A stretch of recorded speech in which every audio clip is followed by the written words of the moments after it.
Hey everyone, welcome back to another lesson in Adobe Lightroom 5 crash course. Today we're continuing our advanced techniques and we're talking about the graduated and radial filters. Two awesome options when using Lightroom. So first let's talk about the graduated filter. It's up here right here next to the red eye and then next to between red eye and the radial filter. So if you just go ahead and click on that, it brings up this option right here. We're going to reset all of these options to 0, and then we're going to find our picture that we want to add this to. So maybe, I use the graduated filter sometimes a lot with landscapes. So I have this image. So what the graduated image does is basically it will affect one side of your image, and then gradually the effect won't affect the other side of the image, but it's probably best just to show you. So say I want one side of my image to be a little bit brighter, so I'm going to increase the exposure to about 1 stop, something like that.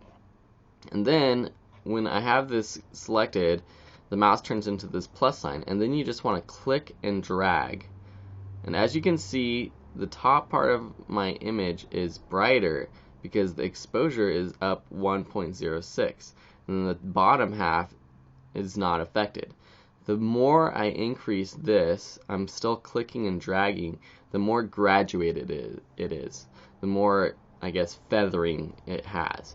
So I like having a lot of feathering so it doesn't look unnatural. Something like this, won't work unless I put it down below on the horizon line. That might look good. And so to move it, you just click on the center and drag it.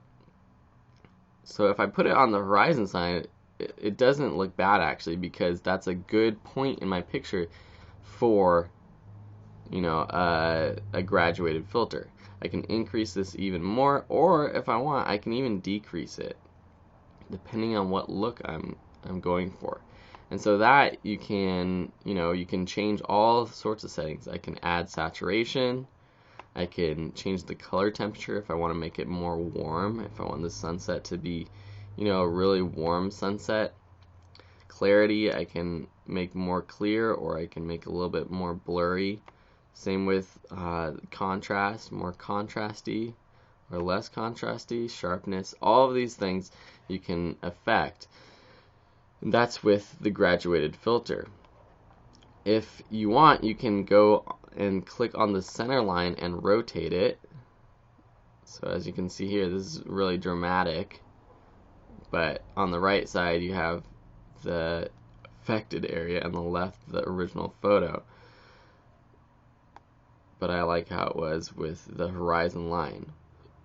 And this is something I do a lot with my pictures.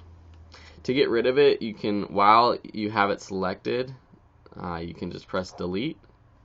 Or to just see what it is on and off, this is a cool